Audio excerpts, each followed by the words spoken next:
This episode has been sponsored by Connor. Kaimere is a distant planet. For millions of years, the indigenous life forms, called magic by Chimeran peoples, have brought organisms from Earth and replicated them, setting them loose to evolve independently in this new world, creating a sort of alternate history. A new context means that events specific to our planet, such as the extinction of the non-avian dinosaurs 66 million years ago, did not occur in Kaimere.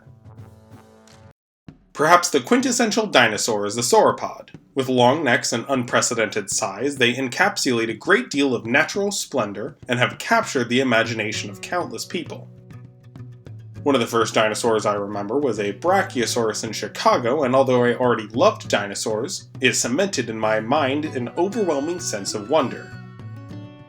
Towards the end of the age of dinosaurs here on Earth, one group of sauropods reigned supreme, the Titanosaurs. They were found on every continent and thrived from their evolution in the early Cretaceous all the way to the conclusion of the Mesozoic. On Kaimere, the Brachiosaurs, Chimerosaurs, and Diplodocids had their day, but Titanosaurs pretty quickly replaced them in large part due to their nesting habits of clearing and fertilizing the site with their dung, and mineral deposits in their osteoderms providing both nutrient stores to endure harsh times, and protection from predators in their vulnerable early years. Although some predators specialized in their young and subadults, adult titans had nothing to fear and enjoyed a fairly peaceful existence from their introduction to Kaimere 130 million years ago until that fateful dynastic extinction 15 million years ago. Another key to the success of Titanosaurs in Kaimere was their curation of the forest. When you walk through modern forests, something you will likely notice is how close the trees are to one another. Trails must often be blazed where thicket or understory can grow, brush cut back so that we can travel. When large herbivores live in a forest, foraging consumes a lot of plants, but their very movement also breaks roots, topples trees, and diverts streams. This is seen today in forests that have elephant herds. The scale of this phenomenon is astronomical with herds of 80-ton titanosaurs. Their diet was varied, but generally they preferred gymnosperms like horsetails. Horsetails, based on recent studies, release far more energy than many other plants when fermented for several days, which is what happened in the guts of sauropods. Long digestion also allows them to make the most of lower nutrient plants like ferns that thrive in the aftermath of their foraging. Understories thrive in these open forests, which in turn are feasted upon by the titans, supplemented by cycads and conifers. Their seeds are often encased in fruit to entice titans to feed on them, germinating in their guts, and growing strong from the fertilizing pile of dungs titans left behind. This carried on for over 100 million years, and titan gardens were the dominant terrestrial ecosystem. Hadrosaur herds built vast nesting colonies in the fern prairies throughout the forests, and horned dinosaurs dominated the wetlands. These three clades defined the landscape, and tyrannosaurs patrolled throughout, picking off weak and cleaning up the dead. It was truly a golden age, and by far the longest dynasty in Chimeran history. This period is called the Tyrant Dynasty by Chimeran paleontologists, in reference to the tyrannosaurs that were the dominant predator of the time, although it was these three factions of herbivore which truly defined the age. Although there were many groups of titanosaurs that evolved and thrived throughout the Tyrant Dynasty, two remained in its later years: the giant gardeners and the armored tillers. The giant gardeners were by far the most dominant group, being found on every large landmass save for the polar continents, Picardia, and the Permian Island. These colossal herbivores were fairly peaceful animals, growing complacent in their confident supremacy. They lost their thumb claws, and their rear claws were just employed for digging or gripping the ground as they pushed down trees. The osteoderms were reduced or lost altogether. Their conflict was settled by sound. Barrel chests filled with air sacs saturated their gardens with infrasonic booms. Everything about them was specialized for size. The largest of these behemoths could exceed 150 tons and reach 200 feet in length, making them the largest terrestrial animal of Earth or Kaimere. The other clade were the armored tillers. These tiny titans typically ranged between 1 and 5 tons as adults. They were surprisingly aggressive, contrasting to their peaceful giant cousins. They were covered in armor that offered protections from predators and other members of their species, nutrient storage, and assisted in thermoregulation. Their hind claws were large and spade-like, useful for digging and combating other tillers. When the dynastic extinction was triggered by volcanic activity as continents shifted, most of the giant gardeners went extinct. In their absence, the once open and curated forests closed, and a boom of forest cover and density shot up global temperatures. This wave of heat also made the climate arid, which then wiped out many forests, cementing the extinction of many more plants and animals. As the climate then cooled, temperate forests returned, which then steadily increased the global temperature. This dramatic fluctuation of humidity and temperature continued for the following million years, and many animals died off. A savior to Kaimere came in the form of the armored tillers. Their pockets of nutrients and their osteoderms helped them endure the dramatically shifting climate. In the absence of their giant cousins, several species of tiller stepped up to the gardener niche. They quickly became massive and did so well that they eventually outpaced the few original giants still surviving. Being armored and far more aggressive helped them fend off predators, especially in their younger years.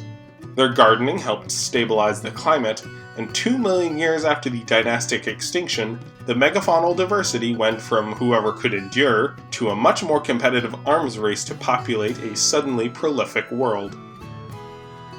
There are 5 titans in the known world today, all from the armored tiller clade. With hollow bones and extensive air sacs, titans are extremely buoyant. They cannot swim conventionally as they can't fully submerge, but this does make them proficient at crossing expanses of water. 12 million years ago, a species of the armored tillers crossed the ocean between the eastern continent and Nikar, bringing them to the known world. Although the eastern continent had been reclaimed and stabilized by titans by this time, the Skelosaurs were the most common dinosaurs of the northern continent, and mammals from the recent harvests were filling out the rest of the cast. Calicotheres were the breakout stars of this time, reaching astonishing sizes. Although these clawed giants were engineers of the ecosystem in their own right, they and the other large animals were quickly outcompeted by the armored tillers and pushed to the fringes or driven to extinction altogether. When it comes to populating an area, no other large animal comes close to how efficient titans can be with minimal resources. It was a numbers game, and within as little as a few thousand years, titans outnumbered all other large animals by a significant margin, and their gardens were the most common terrestrial ecosystem.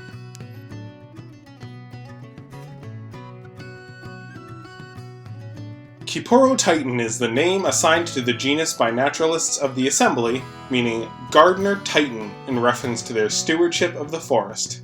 They are low-slung animals with extensive armor and muscular builds. There are 3 groups, each found on the 3 mainland masses of the known world: Northern Continent, Western Continent, and Picardia. The designation of these as species is common, mostly distinguished by geography, size, and color variation, although freely hybridizing and frequent admixture by some has many arguing that they should be subspecies or even populations. The common forest titan is, as its name suggests, the most widespread and successful. Reaching lengths of 75 feet long and weighing up to 40 tons, they aren't outstanding amongst titanosaurs throughout history, but far larger than any animal in their environment. With high aggression, impressive defenses, and a range of deadly weapons at their disposal, adults have little to fear from local predators. Even the Centaur, the 40-foot Megaraptoran, only targets compromised individuals, and even then only out of desperation, much preferring smaller prey. The common titan is an expert cultivator. Their very steps breaks roots underfoot, the digging of their claws tills soil, and the shape of their shoulder conveniently nestles in tree trunks that enable them to push massive trees to the ground with little effort. They have successfully managed the forests of the western continent since their arrival, and none have offered substantial competition. The most successful animals in their environment are the ones that can work around them.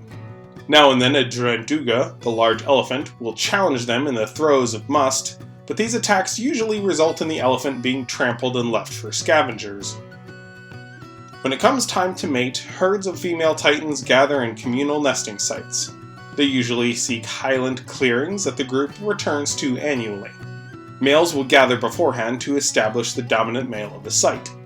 They begin with loud bellows as the resident male clears the local foliage. Songs are important to Titanosaurs. They call out to challenge, request aid, warn of threats, or just sing to pass the time. A massive torso filled with air sacs, inflating chambers throughout their necks, and sacs in their head culminating in astonishingly powerful calls.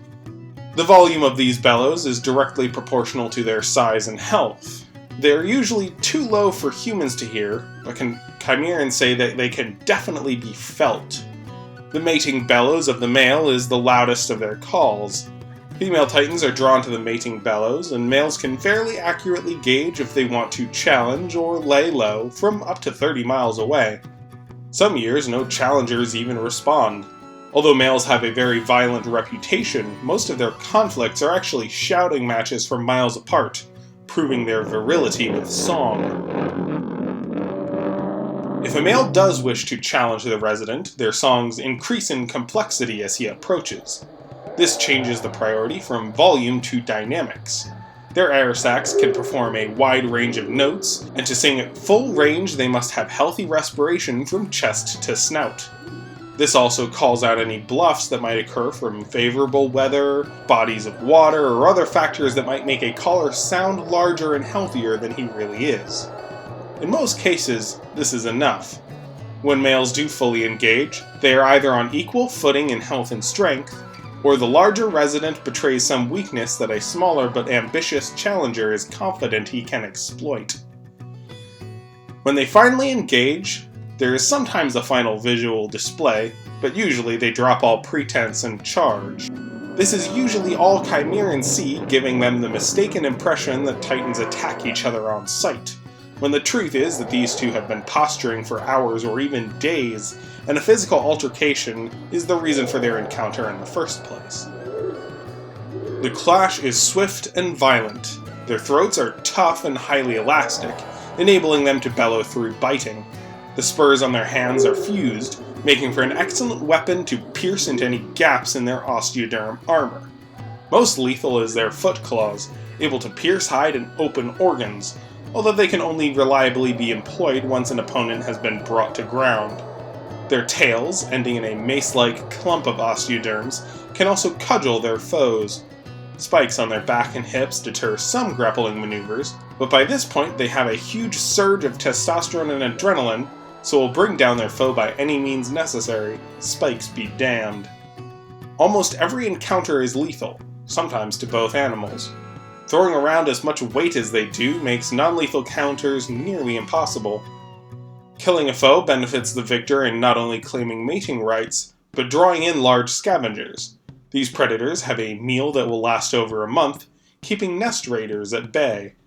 Even if the victor is badly wounded, titans are extremely resilient animals, able to endure tremendous punishment and often being able to mate before succumbing to infection or predation if they can't recover outright. This high turnover in dominant males, combined with the wanderlust of male titans, helps ensure genetic diversity in what otherwise might be an insulated population. Wandering male common titans typically remain on their continent. Their songs are most enticing to females of their species. However, it is not unheard of for them to cross the sea, dispersing to the north or east and encountering other titans overseas. Usually their calls are ignored. These females don't appreciate their songs, and other males don't bother challenging.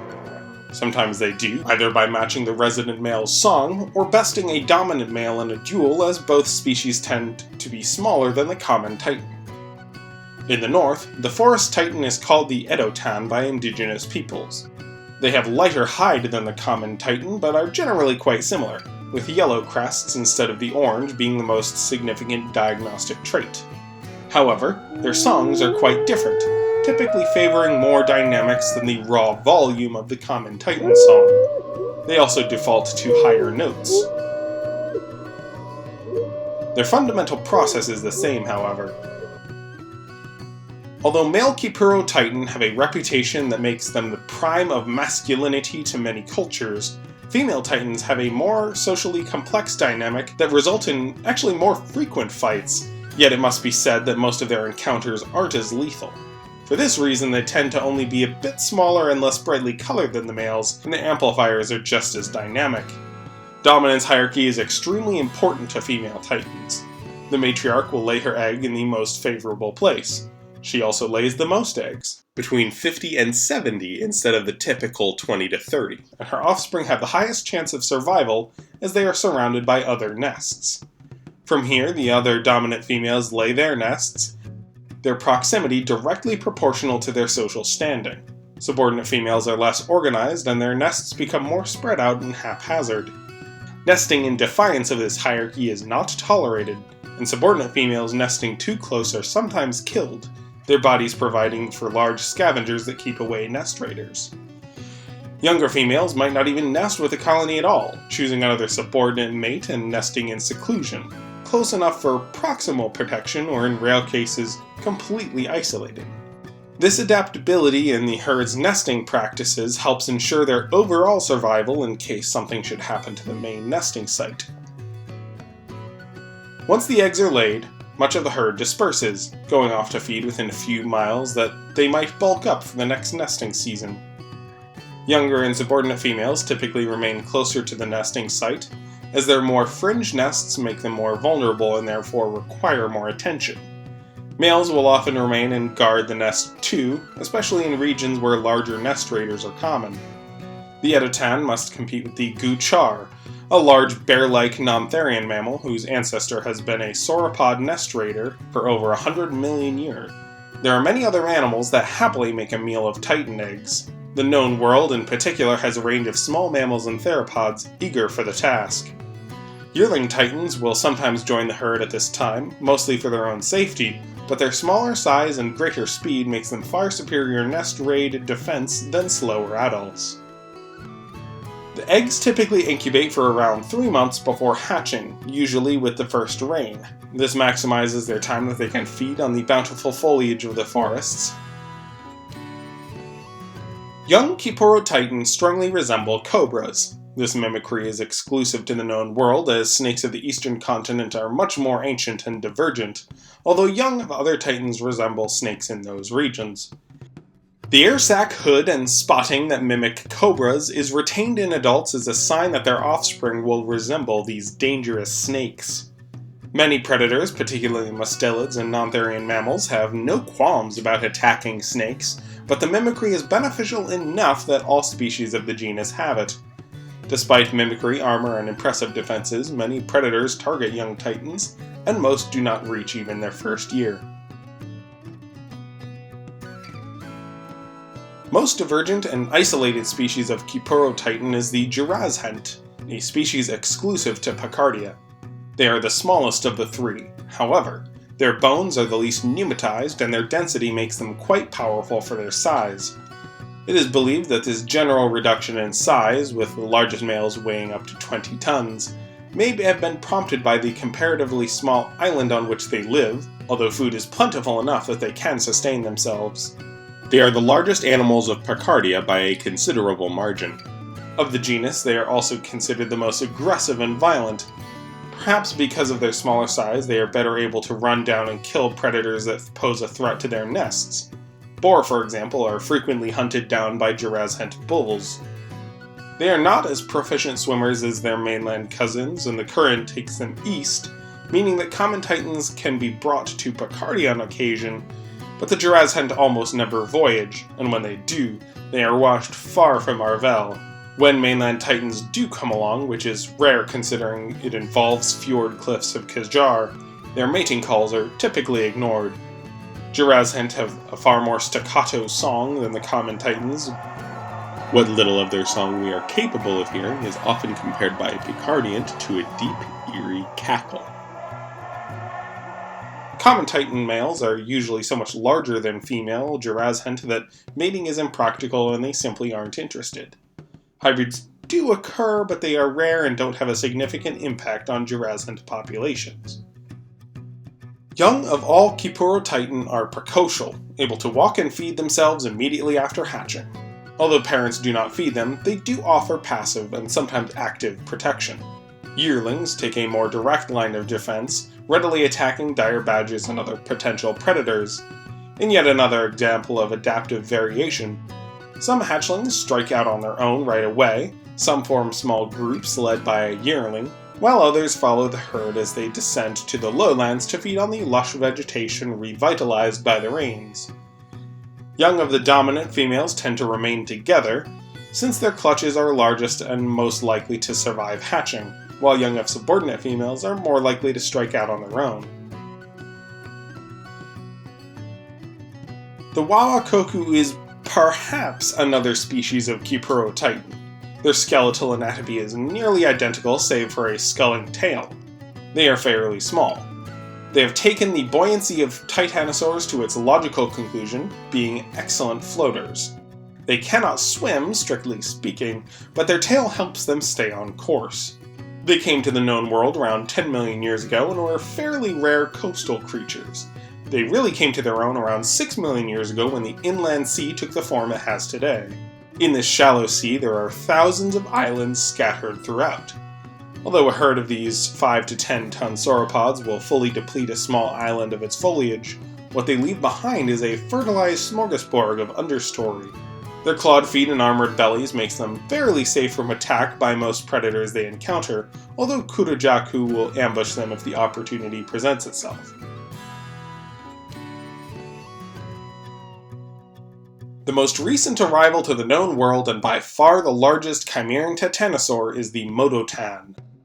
These enormous animals regularly exceed 100 tons. They evolved alongside the housey grass that spread during the arid period of the dynastic extinction. Although young require horsetails and other nutritious foliage, adults can subsist on the low-nutrient housey grass for much of the dry season.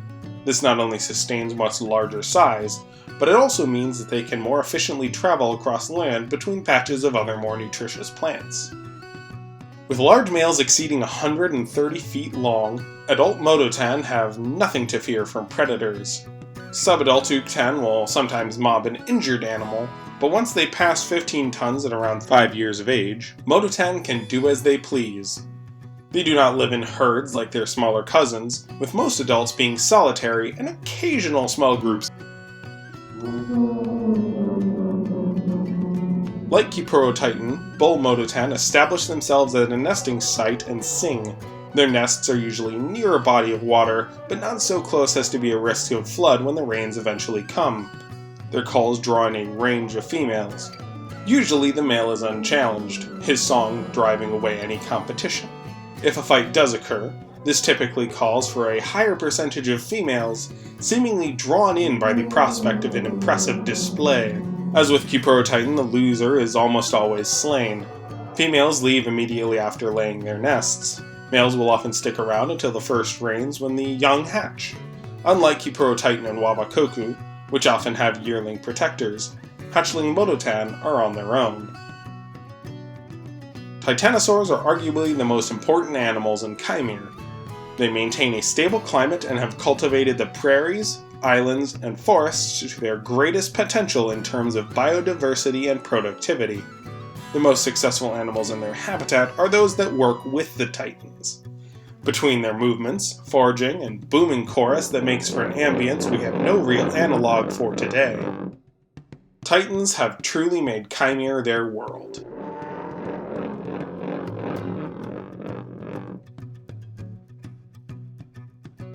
Thank you so much to Connor for sponsoring this episode. I wanted to release it before Prehistoric Planet airs next week, but drawing titans with all their osteoderms is very time-consuming, and it was only made possible by this sponsorship. For that I am very grateful. Prehistoric Planet airs next Monday. An aspect of the show that I'm deeply excited for is their coverage of Titanosaurs. Showing them as aggressive and dynamic isn't new, but it's refreshing to see it done in this grounded, high-budget setting, where it has become vogue to show large herbivorous dinosaurs as harmless, peaceful animals. If you like exploring sauropods, and indeed many dinosaurs, in an unconventional yet grounded perspective, I highly recommend you check out The Dinosaur Enlightenment by Duane Nash. His discussion of titanosaurs as aggressive Goliaths and ecosystem engineers was one of the stronger influences on the direction I chose to take with the titanosaurs of Kaimere. Nash's work is not conservative academic presentation and shouldn't be taken as such, but within the bounds of reasonable speculation, he paints a vivid and engaging picture of just how strange dinosaurs could have been. Dinosaurs didn't have the longest tenure of any group defining megafaunal ecologies by playing it safe. That's all for today. Thank you to Connor for his sponsorship, and to all of my patrons for their support. Cheers, folks!